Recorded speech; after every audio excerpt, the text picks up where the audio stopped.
የሀያሉ አሜሪካ የልብ ትርታ በሆነች ዋሽንግተን ዲሲ ገና ፀሐይ ሳትወጣና የከተማ ነዋሪዎች ከእንቅልፋቸው ሳይነቁ መላውን ዓለም ያስደነገጠና በታሪክ ታይቶ የማይታወቅ እጅግ አስፈሪ ወታደራዊ ድራማ ተከስቷል። ዛሬ በፈረንጆቹ ማርች 11 ቀን 2026 ልክ ከጠዋቱ 6 ሰዓት ከ37 ደቂቃ ላይ የዋይት ሃውስ ቅጥር ግቢ በአሰቃቂ የብረት ግጭት ድምፅ ተናውጧል። አንድ ነጭ ቫን ተሽከርካሪ ከፍተኛ ፍጥነት ይዞ በመምጣት የፕሬዚዳንት ዶናልድ ትራምፕ መኖሪያ በሆነው ዋይት ሃውስ ሰሜናዊ ክፍል በላፋይት ስኩዌር አቅራቢያ የሚገኘውን የጥበቃ አጥር ጥሶ በመግባት ከዋናው በር ጋር ተጋጭቷል። ይህ ክስተትም አሜሪካ ከኢራን ጋር በገባችበት እሳታማ ጦርነት 12ኛ ቀኑን በያዘችበትና የቀጠና ውጥረት ጣሪያ በነካበት በዚህ ሰዓት መከሰቱ ጉዳዩን ከአንድ ተራ የመኪና አደጋ በላይ አድርጎታል።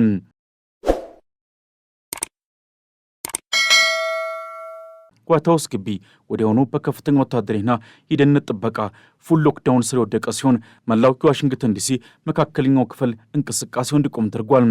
የሲቢኤስ ዘጋቢ ናታሊ ብራንድ እንደገለጸችው በቦታው የነበረው ሁኔታ እጅግ አስፈሪና ግራ የሚያጋባ ነበር። የሜትሮፖሊታን ፖሊስና የዩኤስ ሴክሬት ሰርቪስ አባላት በአካባቢው ሰፍረው የነበረ ሲሆን ተሽከርካሪውን ከከበቡ በኋላ አሽከርካሪውን በቁጥጥር ስር ለመዋል ከፍተኛ ትንቅንቅ ሲያደርጉ ታይተዋል። የመገናኛ ብዙሃን ዘጋቢዎችና የዓይን እማኞች እንደሚሉትም በቦታው ላይ ወታደራዊ ካሜራ ልብስ የለበሱ በርካታ የታጠቁ ኃይሎች ተሰማርተዋል። የሴክሬት ሰርቪስ የኮሚኒኬሽን ኃላፊ አንቶኒ ጉግሊልሜ ተሽከርካሪው አጠራጣሪ መሆኑና አሽከርካሪው ተይዞ በከፍተኛ ምርመራ ስር እንደሚገኝ አረጋግጧል። ሆኖም ግን አሜሪካ በኢራን ሚሳኤሎችና ድሮኖች እየተደበደበች ባለችበት በዚህ ሰዓትም ይህ ተሽከርካሪ በፈንጂ ተሞልቶ ሊሆን ይችላል የሚለው ስጋት መላውን ዋሽንግተን በሽብር ውስጥ ከቶታል። ይህ በዋይት ሃውስ ደጃፍ ላይ የተከሰተው አደጋ አሜሪካን ለገጠሟት ተደራራቢ ፈተናዎች ማሳያ ነው። ዛሬ በዋይት ሃውስ ደጃፍ ላይ መኪናው ሲጋጭ በመላው ዋሽንግተን ዲሲ የሚገኙ የመንግስት መስሪያ ቤቶች ስራቸውን አቁሟል። ኮኔክቲኬት አቬኑ እንዲሁም ኤች ስትሪት የተባሉት መንገዶችም በፖሊስ ቴፕ ታጥረዋል። በመቶች የሚቆጠሩ የመንግስት ሰራተኞች ወደ ቢሮቻቸው መግባት አቅቷቸው በየመንገዱ ቆመዋል። ይህ ክስተት የተከሰተው በትክክል ከጠዋቱ 6 ሰዓት ከ37 ደቂቃ ላይ መሆኑ ጥቃቱ ሆን ተብሎ የታቀደና የመንግስት ስራ ከመጀመሩ በፊት ሽብር ለመፍጠር ታስቦ የተደረገ መሆኑን ይጠቁማል።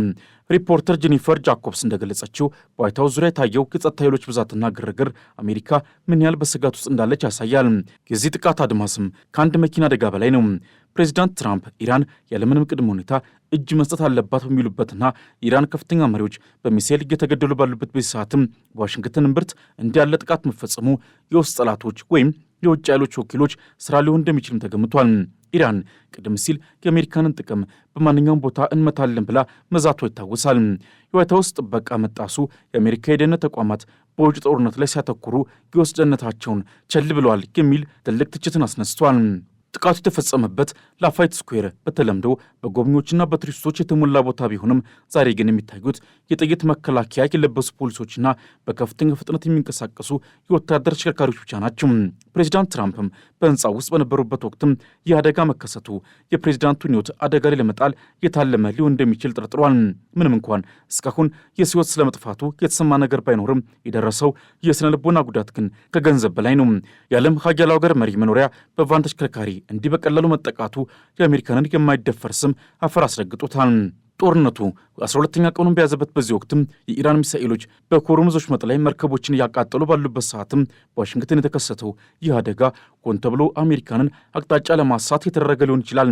ሩሲያና ሰሜን ኮሪያም ከኢራን ጎን መቆማቸውን በገለጹበት በዚህ ወቅትም ዋይት ሃውስን ኢላማ ያደረገ ማንኛውም እንቅስቃሴ እንደ ጦርነት አዋጅ ነው የሚቆጠረው።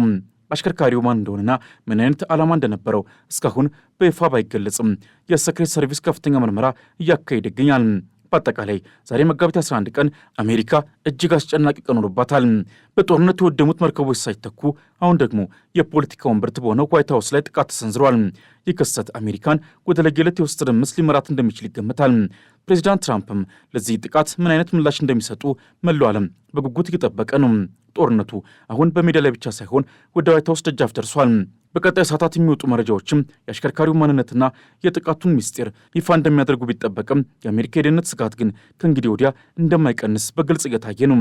አሜሪካ በሁለት ግንባር የተከፈተባትን ይህን የታሪክ ፈተና እንዴት እንደምትወጣው ጊዜ የሚፈታው ቢሆንም የዛሬው ዋይት ሃውስ ድንጋጤ ግን የአንድ ታላቅ ግዛት የመውደቂያ ምልክት ሊሆን ይችላል የሚሉ ስጋቶች በዝተዋል። ከዚህ ባለፈ አሜሪካ በአሁኑ ወቅትም በሁለት ግንባሮች ጦርነት ውስጥ ትገኛለች። አንደኛውም ከሰው ልጅ ጋር የሚደረግ ፖለቲካዊ ግጭት ሲሆን ሁለተኛውና ይበልጥ አውዳሚ በተቃራኒው ደግሞ ከተቆጣቸው ተፈጥሮ ጋር የሚደረግ ትንቅንቅ ነው። ባለፉት ጥቂት ሰዓታት ውስጥም በኢሊኖይና በኢንዲያና ግዛቶች ላይ የተከሰተው አሰቃቂ የቶርኔዶ ማዕት አገሪቱን ወደ ሌላ የለቅሶና የውድመት ምዕራፍ ከተዋታል። ይህ ዘገባ አሶሴትድ ፕሬስ እንዳረጋገጠው ግዙፍ የሚባሉ ቤቶች ወደ አመድነት የተቀየሩበት፣ የንጹሐን ሕይወት በአሰቃቂ ሁኔታ ያለፈበትና መላው ቀጠና በጨለማና በፍርስራሽ የተሸፈነበት አሳዛኝ ክስተት ሆኗል። በኢሊኖይና በሰሜን ምዕራብ ኢንዲያና ሰማይ ላይ የተሰበሰቡት ግዙፍ የሱፐርሴል ነጎድጓዳማ ደመናዎች ዝም ብለው የመጡ ዝናቦች አልነበሩም። እነዚህ ደመናዎች በውስጣቸው ቢያንስ 4 ገዳይ ቶርኔዶዎችን አርግዘው ነበር የመጡት።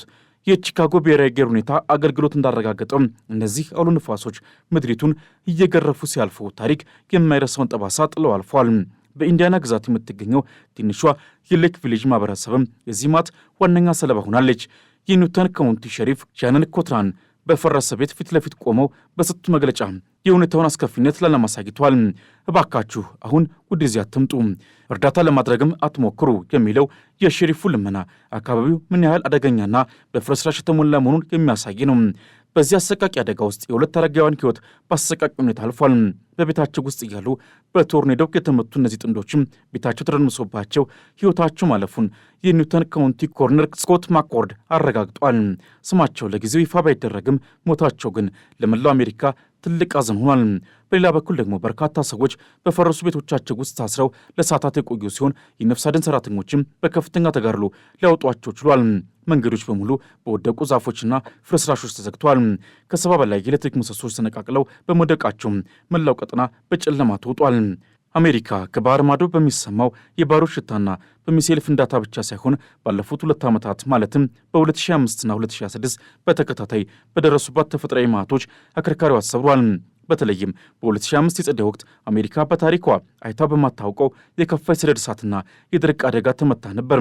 በካሊፎርኒያ በኦሪገንና በዋሽንግተን ግዛቶች የተነሱ ሰደድ እሳቶች በሚሊዮኖች የሚቆጠሩ ሄክታር መሬቶችን ወደ አመድነት ቀይረዋል። በወቅቱ የኒውዮርክና የዋሽንግተን ዲሲ ሰማይ በጭስ ታፍኖ ሰማይ ደም መስላ ለሳምንታት መታየቷ የጥፋቱ ምልክት ተደርጎ ተወስዶ ነበር። ይህ እሳትም የኤሌክትሪክ መሠረተ ልማቶችን በመውደሙ በሚሊዮኖች የሚቆጠሩ አሜሪካውያን በጨለማና በሙቀት እንዲሰቃዩ አድርጓል። ወደ 2006 ስንመጣ ደግሞ ተፈጥሮ ይበልጥ ክፉ የሆነች ይመስላል። ገና የዓመቱ መጀመሪያ ላይ በፍሎሪዳና በሉዊዚያና ግዛቶች ላይ ያረፈው ካትሪና 2 ተብሎ የተሰየመው ግዙፍ ሃሪኬን ሙሉ ከተሞችን ወደ ውሃ ውስጥ ሰጥሞ እንዲቀሩ አድርጓል። ይህ አደጋ በአገሪቱ ምጣኔ ሀብት ላይ ያደረሰው ጉዳትም በቢሊዮን የሚቆጠሩ ዶላሮች ይገመታል። ይባስ ብለውም ባለፉት ጥቂት ቀናት ውስጥ በኢሊኖይና በኢንዲያና ግዛቶች ላይ የተከሰተው የቶርኔዶ ማዕትም አሜሪካንን ዳግም ለለቅሶ ዳርጓታል።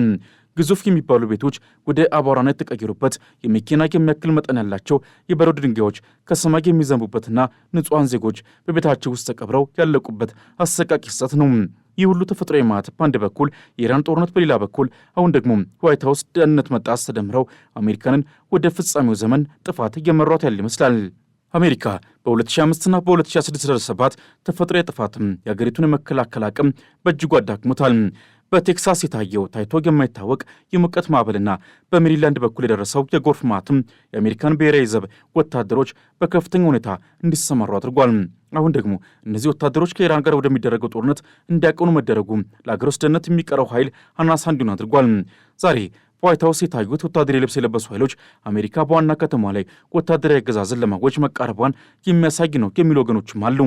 ወደ ተፈጥሮ አደጋው ስንመለስ የሌክ ቪሌጅ ነዋሪ የሆነውና በጎረቤት ካውንቲ በፓራሜዲክነት የሚሰራው ዴቪድ ፌሪስ ያን የጥፋት ሰዓት በታችኛው ፎቅ የገላ መታጠቢያ ገንዳ ውስጥ ተደብቀን ነው ያሳለፍነው ሲል ለጋዜጠኞች ተናግሯል። እርሱና ባለቤቱ እንዲሁም ውሾቻቸው በተአምር ቢተርፉም በዙሪያቸው ያለው ነገር ግን ሁሉም ወደ ፍርስራሽነት ተቀይሯል። ፌሪስ ከቤቱ ወጥቶ ሰዎችን ለመርዳት በሞከረበት ወቅትም ያየው ነገር እጅግ ዘግናኝ ነበር። አንድ ሰው ከቤቱ ፍርስራሽ ውስጥ እየተሳበ ሲወጣ አገኘሁት። የቤቱ የሙቀት መከላከያ ሰውነቱንና አተነፋፈሱን ዘግቶት ስለነበር ለመተንፈስ ሲታገል ነበር ሲል ይገልጻል። በአካባቢው ወደሚገኘው የፋሚሊ ዶላር መደብርና ተቃራኒው የነበረው የነዳጅ ማደያ ሙሉ በሙሉ ወድሟል። ግዙፍ ዛፎችም ከስራቸው ተነቃቅለው መንገዶችን ዘግተዋል። ይህ የቶርኔዶ መዓት ብቻውን አልመጣም። አብሮት የነበረው የበረዶ ዝናብም ዓለምን ያስገረመ ነበር። የበረዶ ድንጋዮች ከ3 እስከ 5 ኢንች የሚደርስ ግዙፍ መጠን ነበራቸው። እንዲያውም በኢሊኖይ ካንካኪ አካባቢ የተገኘው አንድ ባለ 6 ኢንች የበረዶ ድንጋይም በግዛቱ ታሪክ አዲስ ሪከርድ ሊመዘገብ እንደሚችል የአየር ሁኔታ ባለሙያዎች ገልጸዋል። ይህ ማለት የበረዶ ድንጋይ ከግሬት ፍሩት በላይ ግዙፍ ነበር ማለት ነው። እንዲያለ በረዶ በሰው ወይም በንብረት ላይ የሚያደርሰው ጉዳት ምን ያህል አውዳሚ እንደሚሆን መገመት አያዳግትም።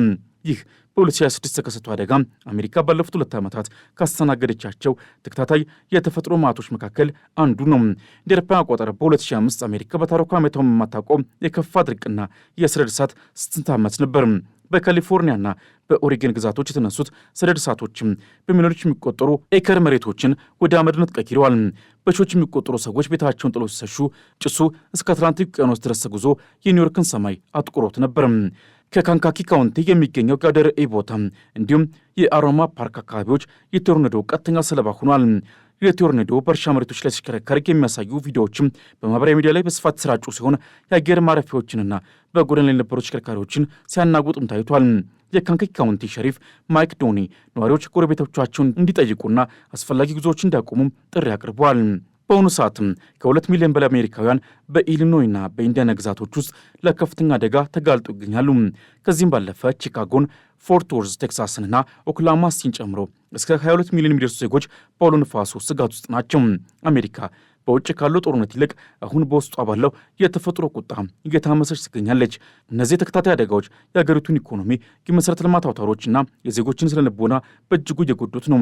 በአጠቃላይ 2025ና 2026 ለአሜሪካ የፈተና ዓመታት ሆኗል። ከባህር ማዶ የሚሰማው የባሮ ሽታና በቤት ውስጥ የሚታየው የተፈጥሮ መዓት ተደምረው ሀገሪቱን ወደማይታወቅ አቅጣጫ እየመሯት ይገኛሉ። የሰው ልጅ ምንም ያህል ዘመናዊ መሳሪያዎች የሚታጠቅም በተፈጥሮ ኃይል ፊት ምን ያህል ደካማ መሆኑን እነዚህ ቶርኔዶች በድጋሚ አረጋግጧል።